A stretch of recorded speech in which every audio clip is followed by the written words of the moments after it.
বলেন সোনার বাংলাদেশে এমন অবস্থা আছে না নাই? মা বোনেরা মনে রাখবা, আল্লাহ যখন সন্তান দুনিয়াতে পাঠায়, আল্লাহ তাআলা রিজিক দিয়া পাঠায় রিজিক, কিন্তু তুমি যে সন্তান নষ্ট করতেছো, ও মা, 1 মাসের সন্তান গর্ভে চলে আসছে, 2 মাস 3 মাসের সন্তান গর্ভে চলে আসছে, ডাক্তার অ্যাবর্শনের মাধ্যমে তোমরা তোমাদের পেটের বাচ্চাটারে তোমরা নষ্ট করে ফেলো।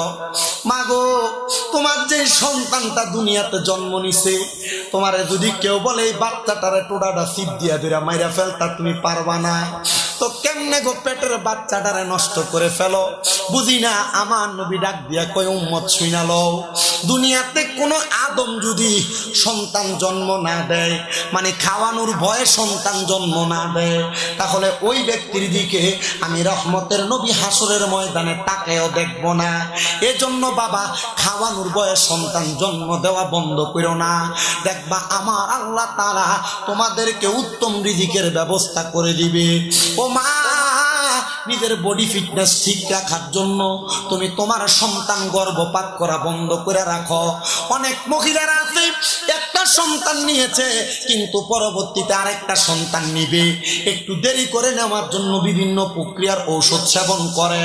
মাগো, পরবর্তীতে তোমার আর একটা বাচ্চা কনসেপ্ট করতে তোমার বড় কষ্ট হয়ে যায়, কারণ তুমি ঔষধ সেবন করে তুমি তোমার বাচ্চা বহন করার তোমার নারীটারা যায়। এই জন্য তোমাদের কাছে করজোরে আবদার করি, তোমরা কেউ সন্তানকে খাওয়ানোর ভয়ে মাইরা ফেলো না, সন্তান জন্ম দিতে ভয় পাও না। সন্তান আল্লাহ দিবে, রিজিকও আল্লাহ দিবে, কারণ আল্লাহ বলে ওয়াল্লাহু খায়রুর রাযিকিন। জবান খুলে জোরে জোরে পড়েন সুবহানাল্লাহ। আল্লাহ উত্তম রিজিক দাতা, এজন্য খাবারের ভয়ে সন্তান জন্ম দেওয়া বন্ধ হওয়া যাবে না। নবীজির দাদা হযরত আব্দুল মুত্তালিব বলে, এক এক করে আমি সন্তান জন্ম দিলাম 10টা, কিন্তু আমার নবীজির আব্বাজান হলো ওই নবীর চাচাদের মাঝে 10 নাম্বার। আমার আল্লাহ তাআলা এমন কবুল করছে, হযরত আব্দুল মুত্তালিব বলে, আমার আব্বাজান আমারে বড় মোহাব্বত করতেন। এক এক করে আমার 9 জন ভাই ইন্তেকাল করলো, আমার আব্বাজান আমারে মোহাব্বত আদর যত্ন করছে। এটা লম্বা একটা ঘটনা, আমি সেদিকে গেলাম না রে বাবা। হযরতে আব্দুল্লাহ বলে, আমি যখন আমার আব্বাজানের কাছে আসলাম, আমার আব্বাজান আমারে প্রত্যেকদিন মক্কা নগরী তাইকা, মক্কা নগরীর একটা জায়গা আছে যে জায়গার নাম গাজা, ওই গাজা এরিয়া থেকে বাস ছাড়ে আয়েশা মসজিদে যাওয়ার জন্য। যারা উমরা করে ওই আয়েশা মসজিদে এখান থেকে রওনা করে বাসে 5 টাকা লাগে, নিয়েও যায় আবার নিয়েও আসে ওই বাসে কইরা। ওই গাজা এরিয়াতে যাইতেন, নবীর আব্বা ডাক দিয়া কয়, ও জগৎবাসী, আমি যখন মদিনা মক্কার রাস্তা দিয়ে হাঁটতাম, মক্কার সুন্দরী সুন্দরী মহিলারা আমি খাজা আব্দুল্লাহর চেহারার দিকে তাকায় থাকতো, বুঝতে পারতাম না তারা কেন আমার দিকে তাকায় থাকতো। এমন ধনাঢ্য পরিবার, ধনী পরিবারের মাইয়ারা আমি খাজা আব্দুল্লাহর কাছে এসে ডাক দিয়া বলতো, ওগো আব্দুল্লাহ, তোমার চেহারা বড় সুন্দর, তোমার চেহারা বড় নুরানি, তোমার সঙ্গে আমার বিবাহ হইলে বড় ভালো হইতো। খাজা আব্দুল্লাহ বলে, একদিন 2 দিন কইরা বারবার যখন তারা আমার কাছে আসে, আমি আবার আমার আব্বাজান আব্দুল মুত্তালিবের কাছে গেলাম। আমি দেখলাম আমার আব্বা আব্দুল মুত্তালিব কাবা ঘরের হাতিমে কাবার সাথে হেলান দিয়ে, কাবা ঘরের সাথে হেলান দিয়া ঘুমায়। আমি ডাক দিয়ে বললাম, ও আব্বাজান, আপনার কাছে আমার একটা আবদার গো। মক্কার ধনাঢ্য পরিবারের মাইয়ারা আমি আব্দুল্লাহরে বড় ডিস্টার্ব করে, তারা আমার কাছে বিবাহ বন্ধনে আবদ্ধ হইতে চায়। আব্দুল মুত্তালিব বলে, যাও, আমি তোমার এই বিষয়টা দেখতেছি। আব্দুল মুত্তালিব বলে, সন্তান প্রাপ্তবয়স্ক হয়ে গেছে, সন্তানের বিবাহের জন্য এখন প্রচেষ্টা করা লাগবে। এই সোনার বাংলাদেশে এই চাঁদপুরের হাজীগঞ্জের তারায়ালি এলাকায় বহু বেড়াই, তারার ফুতের বয়স 19, 20, 21 বছর হয়ে গেছে, তারা তাদের সন্তানের বিবাহের ব্যবস্থা করে না। এ যুবক ভাই, এ মুরব্বী বাবা, তোমার সন্তানকে যে তুমি বিয়া দিতেছ না, তোমার সন্তানরে যে তুমি বিয়া করাইতেছ না, তুমি চিন্তা করতেছ পোলা এখনো আমার পকেট থেকে 10-20 টাকা নিয়ে চলে, পোলারে বিয়া করাইলে খাওয়াইব কি? মনে রাখবা, এই ফুতে যদি কোনো জায়গায় কোনো ডিসকানেকশন লাগায়, কোনো প্রেমের সম্পর্ক লাগায়, জিনা ব্যভিচার করে, তোমার আমলনামার মধ্যে ফুতের গুনাহগুলা লেখা হইব। এই জন্য সন্তান যদি 18 বছরের চাইতে বেশি হয়ে যায় গুনার কাজে যাওয়ার আগে আপনারা বলেন ওই যুবকদেরকে বিয়ে করে দেওয়ার দরকার আছে না না? আরে ভাই তোমার দিকেই করতেছি অন ভাত খাবাই তো অত হেতের বিয়ে করার না, অন হেতে আরেকজনের বাড়ির মাইয়ারা দিয়ে ফিরিবে। কথা কন না, মনে রাখবেন এই সন্তান বিয়ে করার আগ পর্যন্ত যত মহিলা যত মেয়েদের সাথে অবৈধ সম্পর্ক করবে তার আমলনামায় যে গুনাহ হবে সব গুনাহ তার বাপ মার আমলনামার ভিতরে লেখা হবে। বাপরে যদি কয় ফুতেরা বিয়ে করার না কাকো নিজের হয়ে দাঁড়াক তবে বেটার হয় ঘরে দিছে। আপনার কি কষ্ট হইতেছে? যদি প্রশ্ন করা হয় আপনার ছেলের বয়স 21 থেকে 25, 26, 27, 28, 30 হয়ে গেছে, বিয়ে করার না কাকো এখনো তো নিজের পায়ে দাঁড়াইছে না। এ আব্বা যুবকদের প্রতি রহম করো, এদেরকে দয়া করো। তুমি এই ফোলারে বিয়া করাইবা কেমনে? কারণ বেকার ফোলার কাছে মানছে মাইয়াও বিয়া দিতে চায় না। আরে দিব কেমনে? তুমি ফোলার লাগে মাইয়া চাইতে দাও তোমার থেকে 10 গুণ বড় লোকের বাড়িতে, তখন তারা যাচাই করে ফোলা কি করে। বাবা মনে রাখবারে তোমার সন্তানকে বিবাহ করার জন্য চেষ্টা করবা তোমার সমান সমান পরিবারের সাথে বিবাহ করানোর জন্য। আর যদি না পারো এর চাইতে একটু নিম্নবিত্ত করাইও। আর যদি ফয়সালার মাইয়া বিয়া করাও আর যৌতুক 3 লাখ 4 লাখ, তখন এই মাইয়া বাড়িতে আইয়া তুমি শ্বশুরদের খেদমত করবো, দূরের কথা তুইটাই করে ব্যবহার করবো। আপনারা বলে সোনার বাংলাদেশে এমন অবস্থা আছে না না?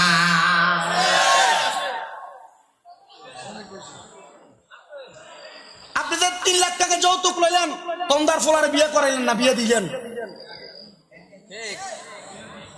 তনার বিয়ে করেছেন না, তখন বিয়ে দিয়েছেন ফুতেরে। যৌতুকে চল নাই কেন? না না না, যৌতুকে চল নাই, খুশি করে দিয়ে ঠিক কথা কন না। আল্লাহ আমাদেরকে বোঝার তৌফিক দান করুন। আপনারা বিবাহকে সহজ করে দেন। যৌতুক নেওয়া যেমন অপরাধ, অধিক মুখরানা নেওয়া তেমন অপরাধ। পুরা মাসে কামাই করে 15,000 টাকা, তার বিয়ার মোহরানা বানাই 5 লাখ টাকা। যদি জিগায় এত লাখ টাকা মোহরানা কেন? ভবিষ্যতে যদি কোনো সমস্যা হয় এটা তার ভরণ পোষণের জন্য। তা আপনার বিসমিল্লাহতে গলত নিয়ত বালানা, সমস্যার কথা অনেক মানছে কি বিয়ে করে সমস্যা করবার লাগা। তো তুমি যে বেশি টাকা যৌতুক দিয়া মাইয়া বিয়ে করলা, তখন মাইয়া তুমি তোমার ঘরে ঘুমাইবা, দেখবা তোমার ফুটে রাত্রবেলা ঘরের ভিতরে মুখ মারানি শিখে বউ ফিডায়, তখন বেডিও তার গাড়ির উপর উঠা তারও মারামারি করে। আপনারা বলেন এমন বউ ফিডা ফিডি আছে না না? আপনাদের কি কষ্ট হইতেছে বেশি? আব্বা আমার মনোযোগ দেন।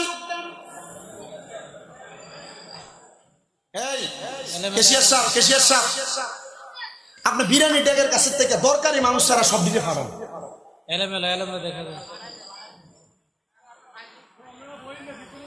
না এরা না থাক না, এরা থাকলে আমার সমস্যা না। আমার সমস্যা হইতেছে ওই যে বিরিয়ানির ওইখান থেকে যে কোকা আসতেছে এটা।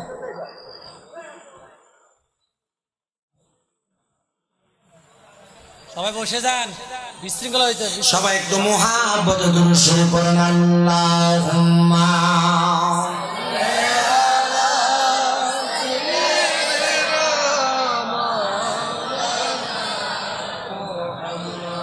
ওয়ালা পয়সার কতলা বাজে? 1, 2, 3, 4, 5, 6, 7, 8, 9, 10, 11, 12 দিবানিসি কান্দরে মন গুনাহ মাফের লাগিয়া,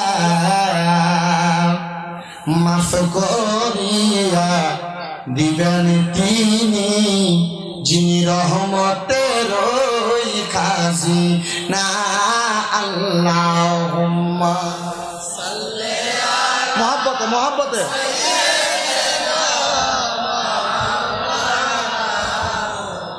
ওয়া আলা আলি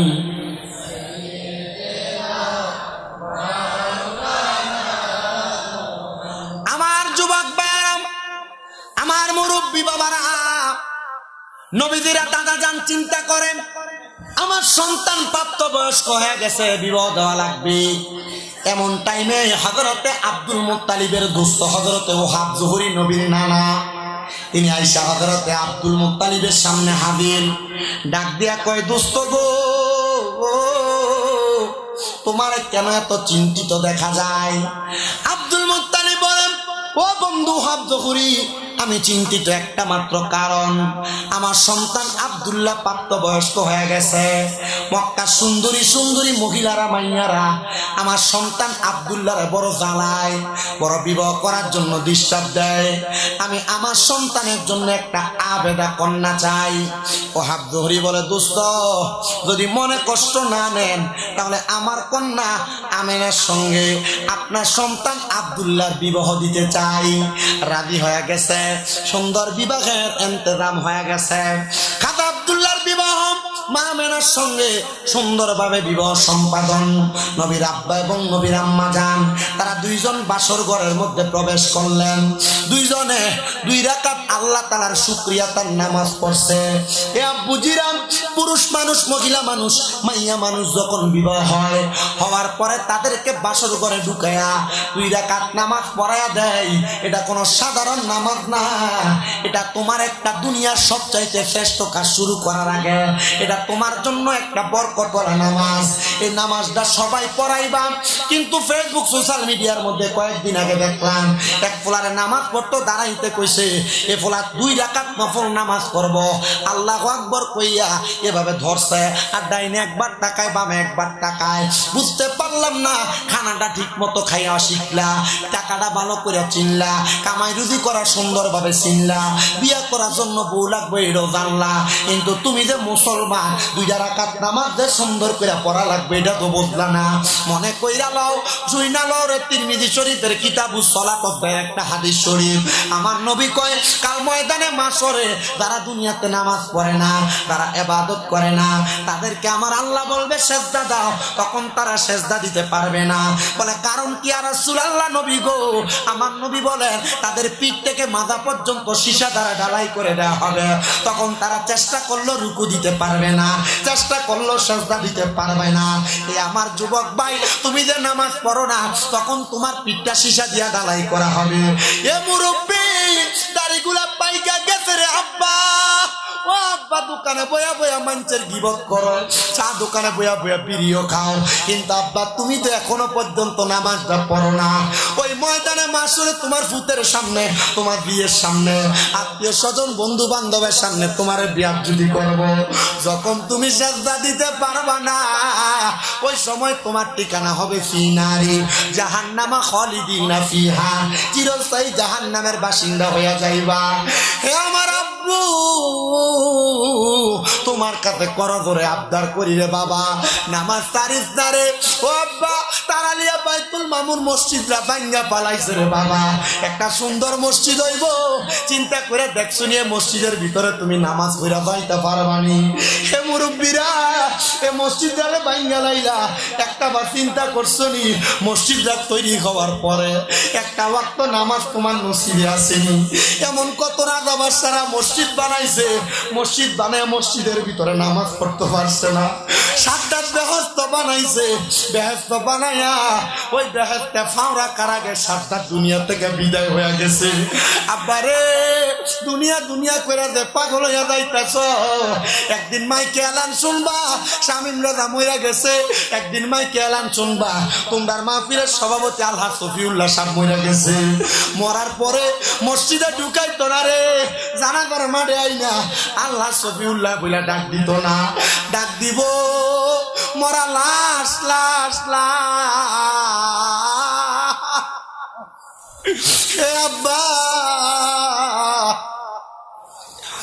এখনো সুযোগ আছে নামাজটা কেমনে পড়া লাগে শিখো, এখনো সুযোগ আছে আল্লাহরে কেমনে সেজদা দেওয়া লাগে শিখো। এখানে অনেক যুবক বয়ে রয়েছে আলহামদুলিল্লাহ সূরাটা শুদ্ধ করে কইতে পারতো না, এখানে অনেক মুরব্বীরা বয়ে রয়েছে সূরা ফাতিহাটা একটু সই করে বলতে পারতো না, এখানে অনেক মানুষ বয়ে রয়েছে কেমনে ওযুটা সুন্দর করে করা লাগে এই মানুষগুলা সেটা জানে না। আব্বারে, মুসলমান দাবি করতেছ, কিন্তু আল্লাহর কাছে কেমনে মুখ দেখাইবা?